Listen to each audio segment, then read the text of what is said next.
ಇನ್ನು ಮುಂದೆ ನಮ್ಮ ಇನ್ನೊಬ್ಬ ಹಿರಿಯ ಮಿತ್ರರಾದ ವಿಶೇಷವಾಗಿ ಯಾರ ಹೆಸರು ಹೇಳುವ ಕಾರಣವೇ ಇಲ್ಲ, ಅಷ್ಟು ಪ್ರಸಿದ್ಧಿ ಗ್ರಂಥಗಳ ಮುಖಾಂತರವಾಗಿರಬಹುದು. ಅನೇಕ ರೀತಿಯ ಮೊನ್ನೆ ಸುವರ್ಣಪುರಿಯಲ್ಲಿ ಶ್ರೀಮನ್ ಮಹಾಭಾರತ ತಾತ್ಪರ್ಯ ನಿರ್ಣಯ ಗ್ರಂಥದ ಮಂಗಲ ಮಹೋತ್ಸವವನ್ನು ಭಾರೀ ವೈಭವದಿಂದ ಆಚರಣೆ ಮಾಡಿದರು. ಶ್ರೀಪಾದಂಗಳವರ ಸನ್ನಿಧಾನದಲ್ಲಿ ಅಂತಹ ಪಂಡಿತ ವಾದರಾಜಾಚಾರ್ಯ ಕರ್ಣಮವರು ವಿಶ್ವಬಂಧು ಮಹಾಪರಿಷತ್ತಿನ ಅಡಿಯಲ್ಲಿ ಅನೇಕ ಗ್ರಂಥಗಳನ್ನು ಸಂಶೋಧನೆ ಮಾಡುತ್ತಾ ಸದಾ ಅಧ್ಯಯನಶೀಲರಾದಂತಹ ವಾದರಾಜಾಚಾರ್ಯ ಕರ್ಣಮವರು ಉಪನ್ಯಾಸ ಕಾರ್ಯಕ್ರಮವನ್ನು ನಡೆಸಿಕೊಡಬೇಕು ಅಂತ ಹೇಳಿ ನಮಸ್ಕಾರ ಪೂರ್ವಕವಾಗಿ ವಿಜ್ಞಾಪನೆ ಮಾಡಿದರು.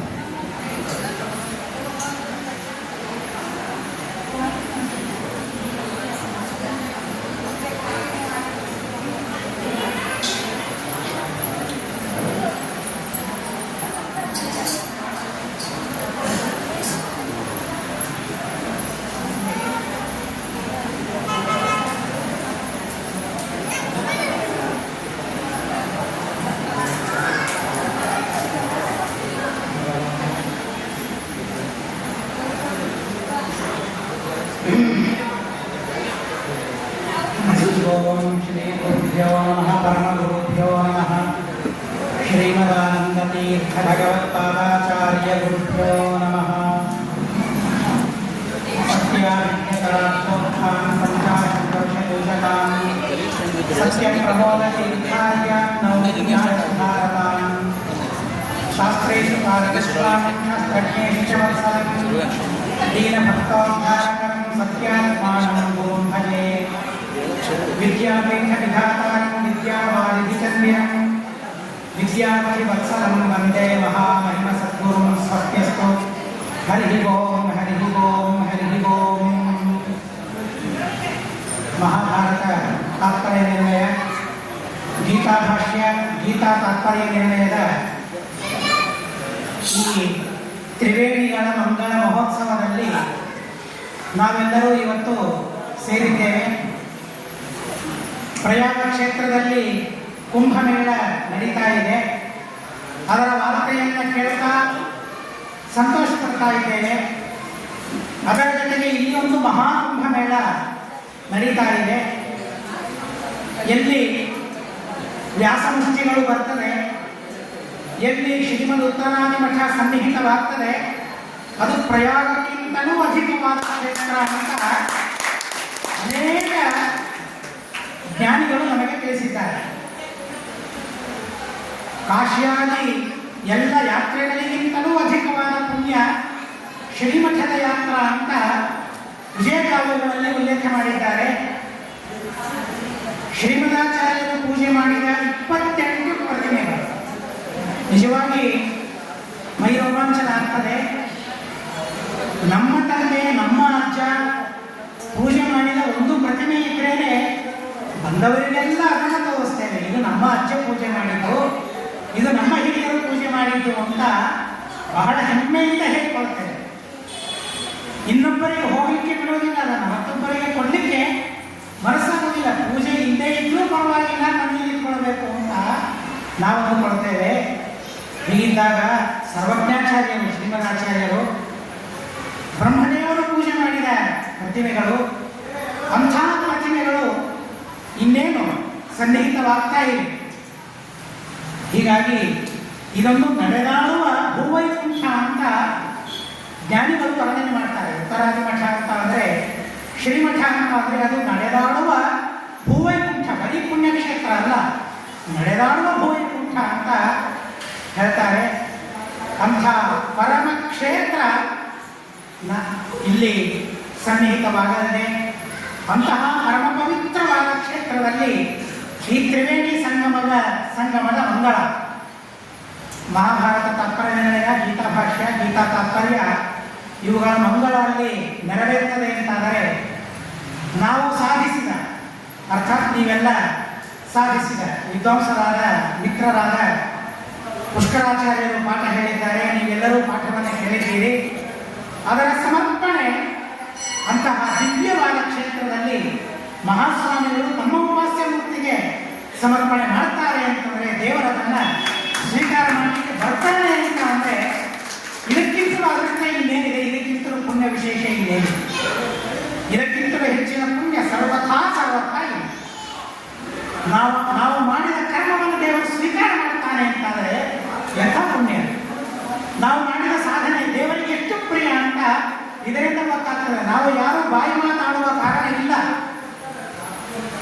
ನಾವು ಮಾಡಿದ ಪುಣ್ಯವನ್ನು ಸ್ವಯಂ ಪರಮಾತ್ಮ ಸ್ವೀಕಾರ ಮಾಡುವುದಕ್ಕಾಗಿ ಬರ್ತಾ ಇದ್ದಾನೆ. ಆ ಪರಮಾತ್ಮನಿಗೆ ನಾವು ಸಮರ್ಪಣೆ ಮಾಡಲು ತೊಡಗಿದರೆ ಏನು ಏರುಪೇರುಗಳಾಗ್ತದೆ ಗೊತ್ತಿಲ್ಲ ಅಲ್ಲ ಗೊತ್ತು.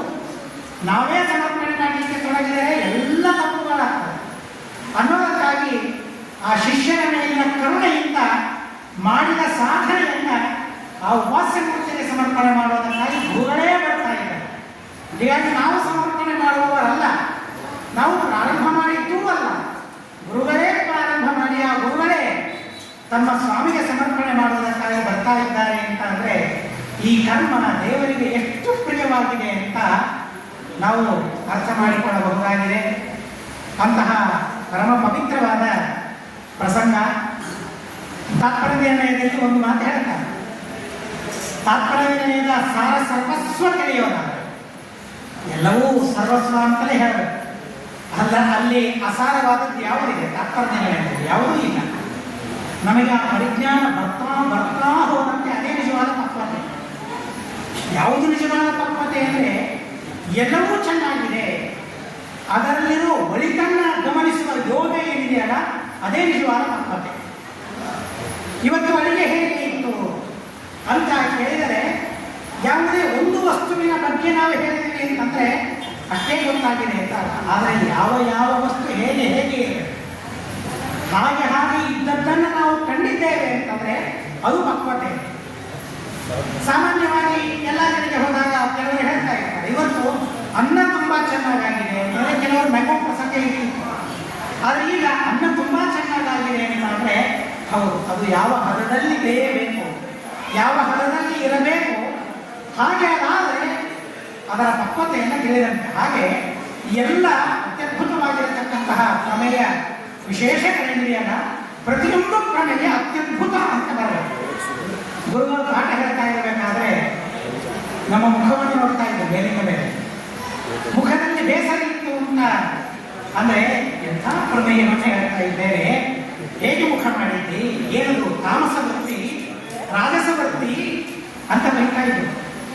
ಯಾಕೆಂದ್ರೆ ಇಂಥ ಪ್ರಮೇಯ ಒಳ್ಳೆಯದು ಅಂತ ಅಲ್ಲ, ಪ್ರತಿಯೊಂದು ಪ್ರಮೇಯವೂ ಹಾಗೆ.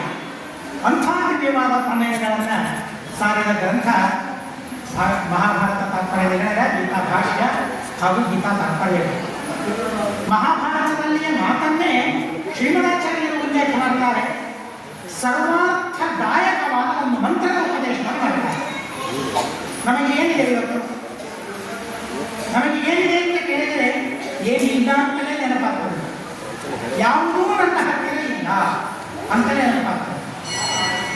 ಇಲ್ಲ ಅಂತಾರೆ ಅದನ್ನು ಸಂಪಾದನೆ ಮಾಡಿಕೊಳ್ಳೋದು ಹೇಗೆ? ಎಲ್ಲವನ್ನೂ ಸಂಪಾದನೆ ಮಾಡಿಕೊಳ್ಳೋದು ಹೇಗೆ? ಒಬ್ಬ ಜ್ಯೋತಿಷಿಯ ಹತ್ತಿರ ನಮ್ಮ ಕುಂಡಲಿಯನ್ನು ಒಯ್ದರೆ ಅಥವಾ ನಮ್ಮ ಕೈಯನ್ನು ಅವರ ಮುಂದೆ ಇಟ್ಟರೆ ನಮ್ಮಲ್ಲಿಯ ದೋಷಗಳನ್ನೆಲ್ಲ ಹೇಳ್ತಾ ಹೋಗ್ತಾನೆ. ಏನಿದೆ ಗುಣಗಳು, ಏನಿವೆ, ಏನು ಹೇಳಬೇಕು, ಯಾವ ಗುಣವನ್ನು ಏಕೆ ಹಿಡಿಬೇಕು ಆ ಜ್ಯೋತಿಷಿ. ನಮ್ಮ ಕೈಯನ್ನು ನೋಡಿದರೆ ಏನು ಹೇಳಬೇಕು, ಕೈಯಲ್ಲಿ ಏನಿದೆ, ಏನೂ ಇಲ್ಲ, ಎಲ್ಲ ಅವಗುಣಗಳು, ಎಲ್ಲ ಅವಲಕ್ಷಣಗಳು ತುಂಬಿಕೊಂಡಿದೆ. ಆದ್ದರಿಂದಾಗಿ ನಮಗೆ ಒಳಿತಾಗ್ತಾ ಇಲ್ಲ, ಯಾವ ಸಿದ್ಧಿ ಸಿಗ್ತಾ ಇಲ್ಲ ನಮಗೆ. ಹಾಗಾದರೆ ಎಲ್ಲ ತರಹದ ಸಿದ್ಧಿ ನಮಗೆ ಬೇಕಾದರೆ ಒಂದು ದಿವ್ಯವಾದ ಮಂತ್ರ ಇದೆ ಅಂತ ಹೇಳ್ತಾರೆ. ಏನದು? ಸತ್ಯವಚನ ಅಂತ ಮಹಾಭಾರತ. ನಾವು ಅಭ್ಯಾಸ ಮಾಡಿಕೊಂಡ್ರೆ ಎಷ್ಟು ಸುಳ್ಳು ಮಾತನಾಡ್ತೇವೆ ಅಂತಂದರೆ, ಇವತ್ತು ಊಟ ಏನಾಯಿತು ಅಂತ ಕೇಳಿದ್ರು ಆದದ್ದು ನಾವು ಹೇಳೋದಿಲ್ಲ. ಅನ್ನ ಹುಳಿ ಉಂಡೆ ಅಂತ ಹೇಳಿದರೆ ಅದು ನನ್ನ ಸಂಕಲ್ಪನವೇನು ಅಂತ ನನ್ನ ಭಾವನೆ. ಆದ್ದರಿಂದಾಗಿ ಹತ್ತಾರು ಪದಾರ್ಥಗಳಲ್ಲಿ ನಾನು ಹೇಳ್ತೇನೆ. ಅಷ್ಟು ಸುಳ್ಳು ಮಾತುಗಳನ್ನು ನಾವು ಅತಿ ಕ್ಷುದ್ರವಾದ ಕಾರಣಗಳಿಗಾಗಿ ಅಸತ್ಯ. ಆದರೆ ಮಹಾಭಾರತ ಹೇಳ್ತದೆ ಸತ್ಯ ಎಷ್ಟು ದೊಡ್ಡದು ಅಂತ ಹೇಳ್ತಾರೆ. ಆ ಎಲ್ಲ ಸತ್ಯಗಳಲ್ಲಿ ಮಿಗಿಲಾದ ಸತ್ಯ ಯಾವುದು? ಶ್ರೀಮದಾಚಾರ್ಯ ಹೇಳ್ತಾರೆ, ವೇದವ್ಯಾಸ ದೇವರು ಹೇಳಿದ ಮಾತನ್ನು ಉಲ್ಲೇಖ ಮಾಡ್ತಾರೆ. ಸತ್ಯಂ ಸತ್ಯಂ ಪುನಃ ಸತ್ಯಂ ಉದ್ಧತ್ಯ ಭುಜ ಮುಚ್ಚತೆ ವೇದಶಾಸ್ತ್ರಾತ್ ಪರಂ ನಾಸ್ತಿ ನದೈವಂ ಕೇಶವಾತ್ಮನ. ದೇವರು ಸರ್ವೋತ್ತಮ ಅಂತ ಕೇಳಿದರೆ ನಮಗೇನಾಗ್ತದೆ? ಈ ಸತ್ಯ ವಚನವನ್ನ ನೆನೆದರೆ ನಮಗೇನಾಗ್ತದೆ? ನಾಸ್ತಿ ನಾರಾಯಣ ಸಮಂ ನ ಭೂತಂ ನ ಭವಿಷ್ಯತಿ ಏತೇನ ಸತ್ಯವಾಕ್ಯೇನ ಸರ್ವಾರ್ಥಾನ್ ಸಾಧಯಾಮಿ. ವೇದವ್ಯಾಸದೇವರು ಹೇಳ್ತಾರೆ, ಶ್ರೀಮದಾಚಾರ್ಯರನ್ನು ಉಲ್ಲೇಖ ಮಾಡಬೇಕು. ಎಂಥ ದೊಡ್ಡ ಸಿದ್ಧಿ ಮಂತ್ರವನ್ನು ಉಪದೇಶ ಮಾಡ್ತಾರೆ ವೇದವ್ಯಾಸದೇವರು, ಶ್ರೀಮದಾಚಾರ್ಯರು. ಅಂದರೆ ನಾವು ಎಲ್ಲ ಕಡೆಗೆ ಮೆರವಣಿಗೆಗಳಲ್ಲಿ ಈ ಮಾತನ್ನು ಉಪಯೋಗಿಸ್ತೇವೆ, ಹರಿಸರ್ವೋತ್ತಮ ಹರಿಜೀವೋತ್ತಮ. ನಾವು ಸಣ್ಣ ಹುಡುಗರಿದ್ದಾರೆ, ಏನಿದು ಹೇಳಿಕೆ ಹೇಳ್ತಾರೆ, ಏನರ್ಥ ಇದಕ್ಕೆ? ಮಧ್ಯ ಸಿದ್ಧಾಂತ ಇಷ್ಟೇ ಅಲ್ಲ, ಹರಿಸರ್ವೋತ್ತಮ ವಾಯುಜೀವ ಅಂತ ಅದನ್ನು ಲೇವಡಿ ಮಾಡೋದು, ಅದನ್ನು ಚೇಷ್ಟೆ ಮಾಡೋದು ನಮಗೆ ಅಭ್ಯಾಸವಾಗಿ ಹೋಗಿ, ಈಗಲೂ ಅನೇಕ ಜನರಿಗೆ ಅದು ಅಭ್ಯಾಸವಾಗಿಯೇ ಹೋಗುತ್ತೆ. ಆದರೆ ಯಾಕೆ ಆ ಮಾತನ್ನ ತಂದಿದ್ದಾರೆ, ಯಾಕೆ ಆ ರೀತಿಯಾದ ಘೋಷಣೆ ಬರುವಂತೆ ಹಿರಿಯರು ಮಾಡಿದ್ದಾರೆ ಅಂತಂದರೆ, ನಮಗೇನೇ ಸಮಸ್ಯೆಗಳಿದೆ, ಅದು ದೈಹಿಕವಾದ ಸಮಸ್ಯೆ ಇರಬಹುದು, ಮಾನಸಿಕವಾದ ಸಮಸ್ಯೆ ಇರಬಹುದು, ಪರಿಸರದಿಂದ ಸಮಸ್ಯೆ ಇರಬಹುದು, ಗಂಡ ಹೆಂಡತಿಯರಲ್ಲಿ ಸಮಸ್ಯೆ ಇರಬಹುದು, ಮಕ್ಕಳಿಂದ ಇರಬಹುದು, ಯಾರಿಂದಲೇ ಯಾವುದೇ ತರಹ ಸಮಸ್ಯೆ ನಮಗೆ ಇರಬಹುದು. ಆ ಎಲ್ಲ ಸಮಸ್ಯೆಗಳ ಪರಿಹಾರ ಆಗಬೇಕಾದ್ರೆ ಒಂದೇ ಒಂದು ಮಂತ್ರ ಅಂತ ವೇದವ್ಯಾಸದೇವರು ಹೇಳ್ತಾರೆ, ಶ್ರೀಮದಾಚಾರ್ಯರು ಹೇಳ್ತಾರೆ, ನಾಸ್ತಿ ನಾರಾಯಣ ಸಮ ಹರಿ ಸರ್ವೋತ್ತಮ ವಾನ್ ಜೀವೋತ್ತಮ ಅಂತ ಮಂತ್ರವನ್ನು ನಾವು ಜಪ ಮಾಡ್ತಾ ಇದ್ದರೆ ಎಲ್ಲ ತರಹದ ಸೃಷ್ಟಿಗಳು ನಮಗೆ ಸಂಭವಿಸ್ತವೆ ಅಂತ ನಾವು ವೇದವ್ಯಾಸದೇವರು ಹೇಳ್ತಾರೆ. ಶ್ರೀಮದಾಚಾರ್ಯರು ಅದನ್ನು ಉಲ್ಲೇಖ ಮಾಡುತ್ತಾರೆ. ಇದು ಮಹಾಭಾರತದಲ್ಲಿಯ ಮಂತ್ರ. ಮಹಾಭಾರತ ಉಪದೇಶ ಮಾಡಿದ ದಿವ್ಯ ಮಂತ್ರ ನಮಗೆ ಉಪದೇಶ ಮಾಡಿದೆ ಅಂದರೆ ಈ ಮಂತ್ರವನ್ನು ಮಹಾಭಾರತ ಅತ್ಯದ್ಭುತವಾದ ರೀತಿಯಲ್ಲಿ ಉಪದೇಶ ಮಾಡಿದೆ. ಅದೇ ರೀತಿಯಾಗಿ ಭೀಮಸೇನ ದೇವರ ಅತ್ಯದ್ಭುತವಾದ ಮಹಿಮೆಯನ್ನು ಮಹಾಭಾರತ ಪ್ರಾರಂಭದಿಂದಲೇ ಭೀಮಸೇನ ದೇವರ ಅತಿದಿವ್ಯವಾದ ಮಹಿಮೆಯನ್ನು ಉಪದೇಶ ಮಾಡಿ ವಾಯುಜೀವಂತ ತತ್ವವನ್ನು ಕೂಡ ಮಹಾಭಾರತ ಪ್ರತಿಪಾದನೆ ಮಾಡಿದೆ. ಗೀತಾ ಭಾಷೆ ಗೀತೆಯಲ್ಲಿ ಅಂತೂ ಅದು ಗೀತೆ ಹೇಗೆ ಅಂತಂದರೆ ಭಾರತ ಪಾರಿಜಾತ ಮಧುಭೂತ ಅಂತ ಹೇಳ್ತಾರೆ. ಏನದು ಸಮಗ್ರ ಪಾರಿಜಾತ, ಮಹಾಭಾರತ ಪಾರಿಜಾತ ವೃಕ್ಷವಾದರೆ ಆ ಪಾರಿಜಾತದ ಜೇನು ತುಪ್ಪ, ಪಾರಿಜಾತದ ಜೇನು, ಪಾರಿಜಾತದ ಜೇನು ಅದು ಗೀತ ಅಂತ ಹೇಳ್ತಾರೆ ಅಂತ ದಿವ್ಯವಾದ ಗ್ರಂಥ ಗೀತಾ ಭಾಷೆ, ಗೀತಾ ತಾತ್ಪರ್ಯ ಗ್ರಂಥ. ಎಷ್ಟು ವಿಚಿತ್ರ ನೋಡಿ, ಗೀತೆಯನ್ನು ಉಪದೇಶ ಮಾಡಿದ್ದು ಅರ್ಜುನನಿಗೆ. ಬಹುಶಃ ಇನ್ನೊಂದು ನಾವು ಕಲ್ಪನೆ ಮಾಡಿಕೊಳ್ಳಬಹುದು, ಗೀತೆಯನ್ನು ಅರ್ಜುನನಿಗೆ ಉಪದೇಶ ಮಾಡಿದ ಕೃಷ್ಣ. ಉಪದೇಶ ಮಾಡಿದ ಮೇಲೆ ಭೀಮಸೇನ ದೇವರು ಮಧ್ಯ ಮಧ್ಯದಲ್ಲಿ ನಡೆಯಬೇಕು. ನಿಮಗೆ ಅರ್ಥ ಆಗಿದೆ ಕೃಷ್ಣನ ಮಾತು?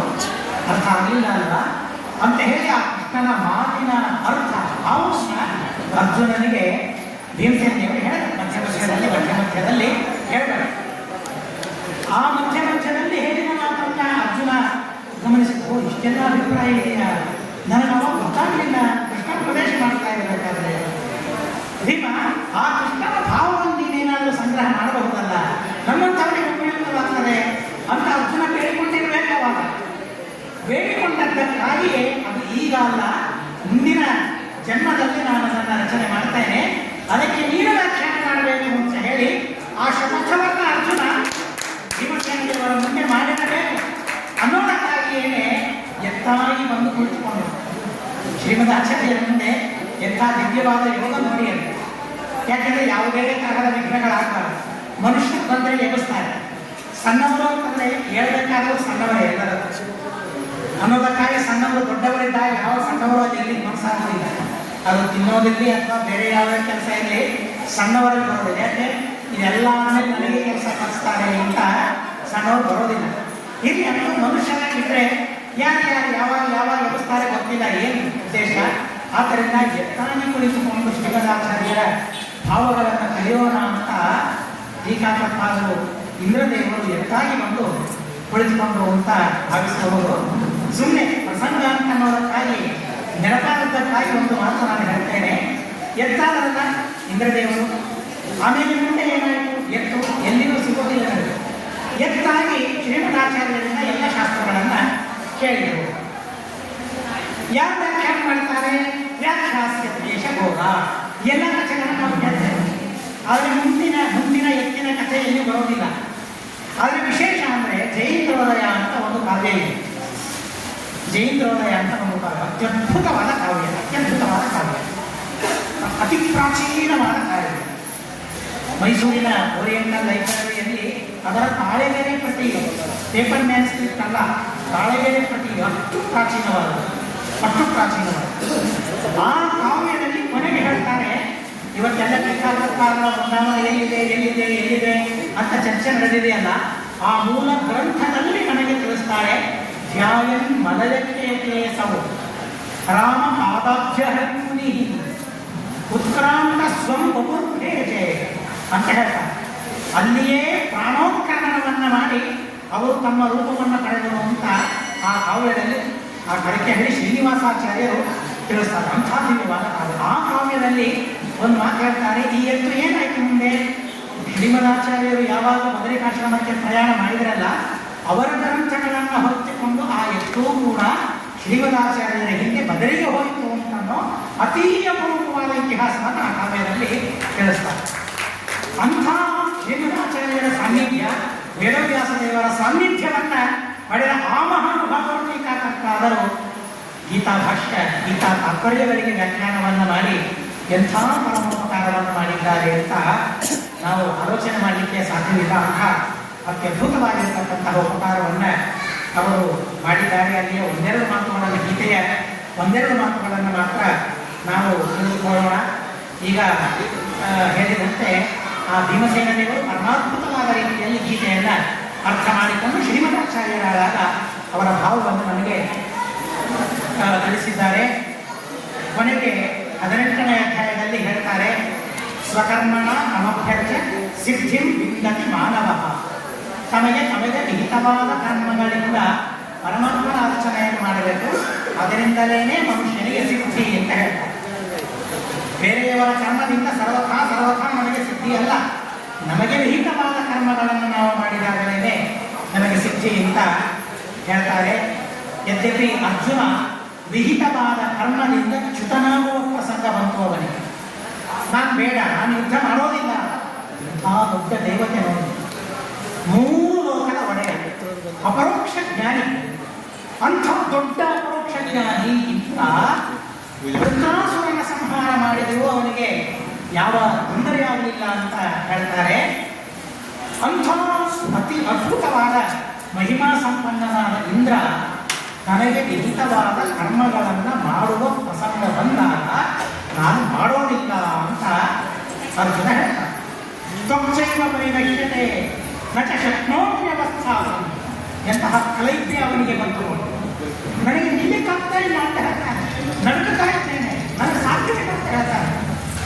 ಆಲೋಚನೆ ಮಾಡಬಹುದಾ? ಎಂಥ ದೊಡ್ಡ ದೇವತೆ ತನಗೆ ವಿಹಿತವಾದ ಕರ್ಮ ನಾನು ಬಿಡ್ತೇನೆ ಅಂತ ಹೇಳ್ತಾ ಇದ್ದಾನಲ್ಲ. ನಾವು ಸಂಧ್ಯಾವಂದನೆ ಬಿಡ್ತೇವೆ ಅಂತ ನಾವಬಹುದು, ನಮ್ಮಲ್ಲಿ ಏನಿದೆ? ಯಾವುದೂ ಇಲ್ಲ. ನಾವು ಇಂದ್ರನಂಥ ದೊಡ್ಡ ದೇವತೆ ವಿಹಿತ ಕರ್ಮ ನಾನು ಮಾಡೋದಿಲ್ಲ ಅಂತ ಹೇಳಿ ಕೈ ಚೆಲ್ಲಿ ಕುಡಿದಾಗ ಅವಾಗ ಪರಮಾತ್ಮ ಹೇಳ್ತಾನೆ, ಹೃದಯ ಅರ್ಜುನ ಸಂಧ್ಯಾವಂದನೆ ಮಾಡೋದಿಲ್ಲ ಅನ್ನೋದೇನು ಗೊತ್ತಾ? ಯಾಕೆ ಮಾಡಬೇಕು ಅಂತ ಇವತ್ತು ನಾವು ಕೇಳ್ತೇವೆ. ಏನು ಸೈಂಟಿಫಿಕ್ ರೀಸನ್ ಅಂತ ಕೇಳ್ತೇವೆ. ವಿಹಿತ ಕರ್ಮವನ್ನು ನಾನು ಮಾಡೋದಿಲ್ಲ ಅಂತ ನಾನಂದ್ರೆ ಅದೊಂದು ಮನಸ್ಸಿನ ರೋಗ ಅಂತ ಕೃಷ್ಣ ಪರಮಾತ್ಮ ಥಿಂಕ್ ಮಾಡ್ತಾರೆ. ಕೃಷ್ಣ ಪರಮಾತ್ಮ ಹೇಳ್ತಾನೆ, ಹೃದಯ ದೌರ್ಬಲ್ಯ, ಅದು ಮನಸ್ಸಿನ ದೌರ್ಬಲ್ಯ, ಮನಸ್ಸಿನ ರೋಗ, ಅತಿ ಕ್ಷುದ್ರವಾದ ರೋಗ ಅಂತ ಹೇಳ್ತಾರೆ. ವಿಹಿತ ಕರ್ಮವನ್ನು ಬಿಡ್ತೀನಿ ಅಂತ ಹೇಳ್ತಾ ಇದೆಯಲ್ಲ, ಅನಾರ್ಯ ದುಷ್ಟಂ ಅಸ್ವರ್ಗ್ಯಂ ಅಕೀರ್ತಿಕರಂ, ಅದರಿಂದ ಆಗುವ ಸೈಡ್ ಎಫೆಕ್ಟ್ಸ್, ವಿಹಿತವಾದ ಕರ್ಮಗಳನ್ನು ಬಿಡೋದರಿಂದ ಆಗುವ ಅನರ್ಥಗಳೇನು ಅಂತ ನಮ್ಮನ್ನು ಹೇಳ್ತಾರೆ.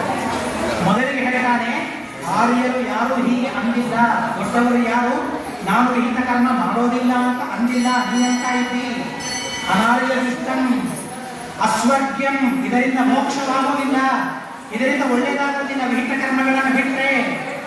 ಅಕೀರ್ತಿಕರಂ, ಜೊತೆಗೆ ಈ ಲೋಕದಲ್ಲಿ ನಿನಗೆ ಕೀರ್ತಿ ಉಳಿಯೋದಿಲ್ಲ. ಇದೆಲ್ಲ ವಿಹಿತ ಕರ್ಮವನ್ನು ಪರಿತ್ಯಾಗ ಮಾಡೋದ್ರಿಂದ ಆಗ್ತದೆ. ಈ ಮನಸ್ಸಿನ ರೋಗದಿಂದ ಆಗುವ ಅನರ್ಥಗಳಿಂದ, ಆದ್ದರಿಂದ ಅದನ್ನು ಮೀರಿ ನಿಲ್ಲಬೇಕು ನೀನು ಅಂತ ಅವನಿಗೆ ಉಪದೇಶ ಮಾಡ್ತಾನೆ. ಉಪದೇಶ ಮಾಡುವಾಗ ಒಂದು ಮಾತು ಹೇಳ್ತಾನೆ, ಏವ ಮುಕ್ತ ಋಷಿಕೇಶಂ ಗುರಾಕೇಶ ಪರಂತಪಃ ನಯೋತ್ಸೈತಿ ಗೋವಿಂದ ಮುಕ್ತ ತೂಷ್ಣೀಂ ಬಭೂವಃ. ತುಂಬಾ ಸುಂದರವಾದ ಪದಗಳ ಪ್ರಯೋಗವನ್ನ ಅಲ್ಲಿ ಮಾಡಿದ್ದಾರೆ.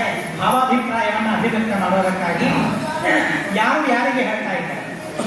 ನಿಮಗೆಲ್ಲ ಇವತ್ತು ಪ್ರಶ್ನೋತ್ತರಗಳಾದಲ್ಲ, 3 ದಿವಸಗಳಿಂದ ಪ್ರಶ್ನೋತ್ತರಗಳಾಗ್ತಾ ಇವೆಯಲ್ಲ, ಯಾರು ಯಾರಿಗೆ ಈ ಮಾತುಗಳನ್ನು ಹೇಳಿದ್ದಾರೆ. ಅರ್ಜುನ ಕೃಷ್ಣನಿಗೆ ಅಂತ ನಾವಂತೇವೆ ಅಲ್ಲ, ಗುಡಾಕೇಶ ಹರ್ಷೀಕೇಶನಿಗೆ ಹೇಳಿದ ಮಾತುಗಳಿವು ಅಂತ ವೇದವ್ಯಾಸದೇವರು ಹೇಳ್ತಾರೆ. ಅರ್ಜುನ ಶಸ್ತ್ರಾಸ್ತ್ರಗಳನ್ನು ಅಭ್ಯಾಸ ಮಾಡಿದ. ಹೇಗೆ?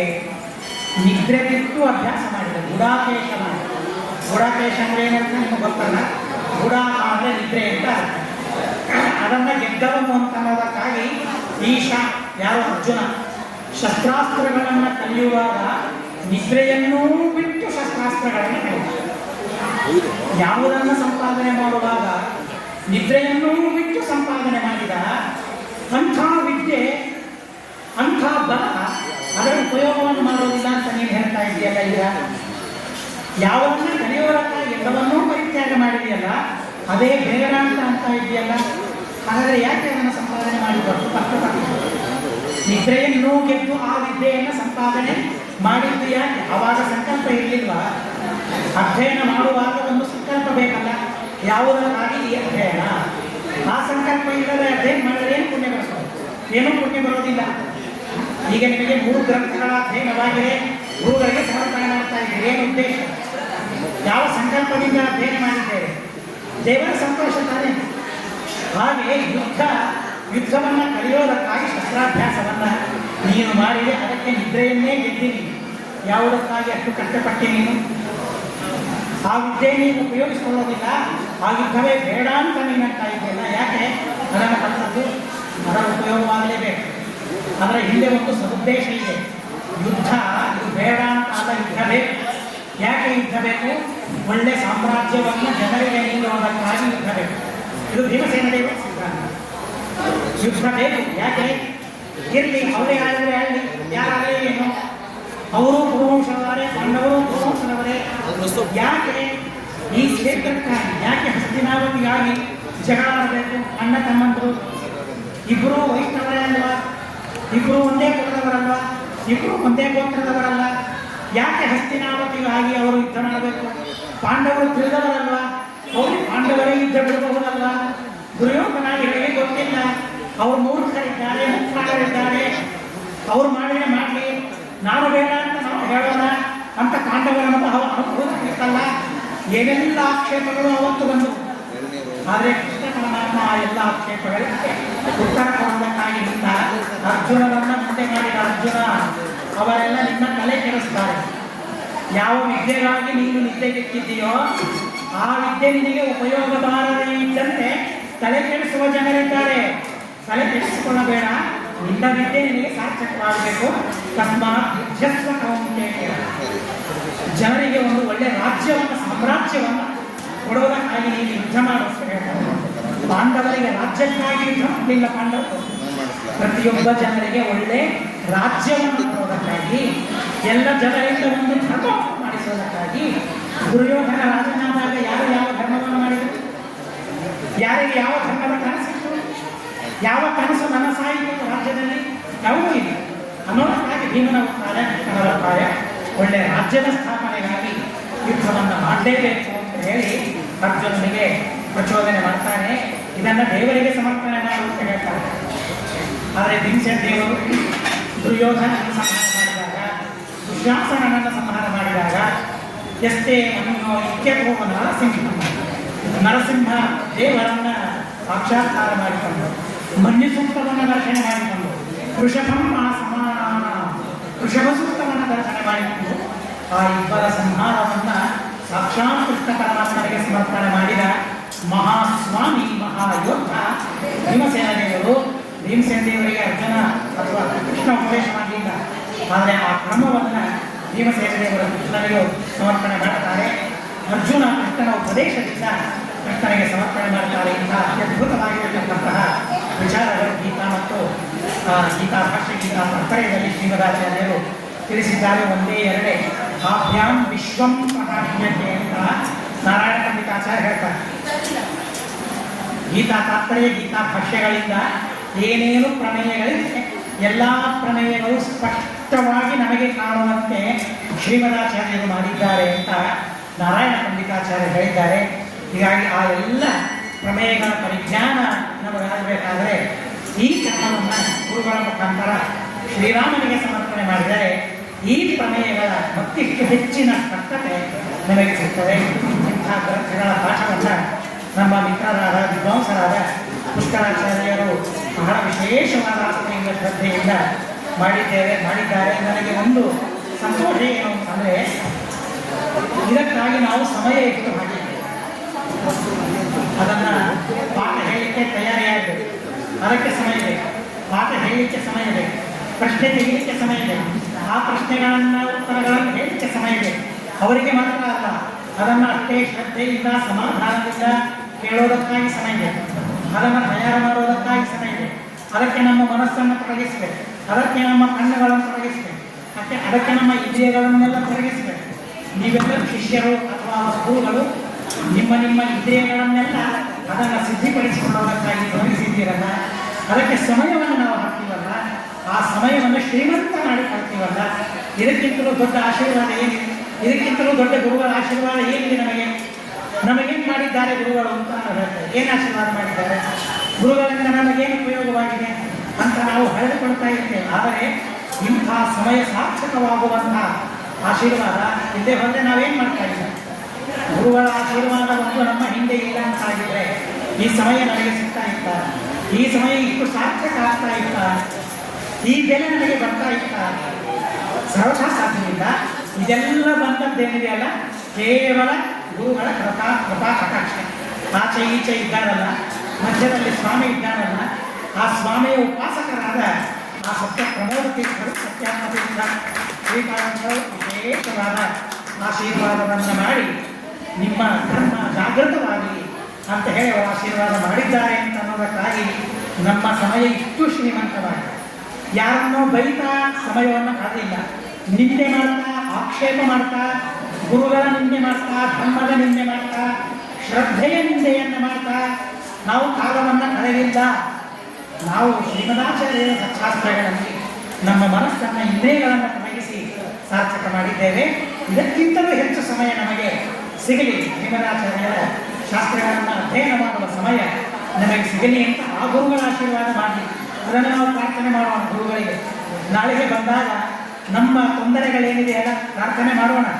ಆರೋಗ್ಯ ಸರಿ ಇಲ್ಲ, ಬೇರೆ ಬೇರೆ ಧರ್ಮಕ್ಕೆ ತೊಂದರೆ ಎಲ್ಲ ಪ್ರಾರ್ಥನೆ ಮಾಡೋಣ. ಜೊತೆಗೆ ನಮ್ಮ ಸಮಯ ಶಾಸ್ತ್ರಕ್ಕಾಗಿ ಸೀಮಿತವಾಗಿರಲಿ, ಆ ತರಹದ ಆಶೀರ್ವಾದವನ್ನು ನೀವು ಮಾಡಿ ಅಂತ ಅವರಿಂದ ವಿಶೇಷವಾದ ಆಶೀರ್ವಾದವನ್ನು ಮಾಡಿಸಿಕೊಳ್ಳೋಣ.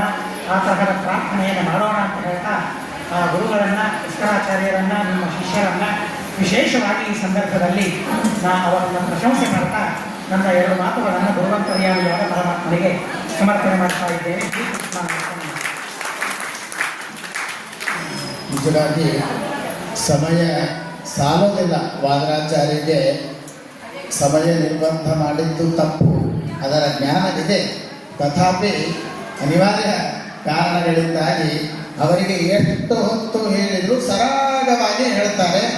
ಬರೀ ಹೇಳ್ತಾರಷ್ಟೇ ಅಲ್ಲ, ಮಾರ್ಮಿಕವಾಗಿ ಮನ ಮುಟ್ಟುವ ಹಾಗೆ ಎಂತಹ ಸಾಮಾನ್ಯ ಅತಿ ಸಾಮಾನ್ಯನಿಗೂ ತತ್ವದ ಸರಿಯಾದ ತಿಳಿಯುವ ಹಾಗೆ ತಿಳಿಸ್ತಾರೆ. ಅಂತಹ ಮಿತ್ರರಾದ ವಾದರಾಚಾರ್ಯರವರಿಗೆ ಹೃತ್ಪೂರ್ವಕ ಅನಂತ ನಮಸ್ಕಾರಪೂರ್ವಕ ಶಿಷ್ಯ ಸಮೂಹದ ವತಿಯಿಂದ ಹಾಗೂ ಮಂಗಲ ಮಹೋತ್ಸವದ ಸಮಿತಿಯ ಪರವಾಗಿ ಅವರಿಗೆ ನಮಸ್ಕಾರಗಳನ್ನು ಹಾಗೂ ಕೃತಜ್ಞತೆಗಳನ್ನು ಸಲ್ಲಿಸ್ತಾ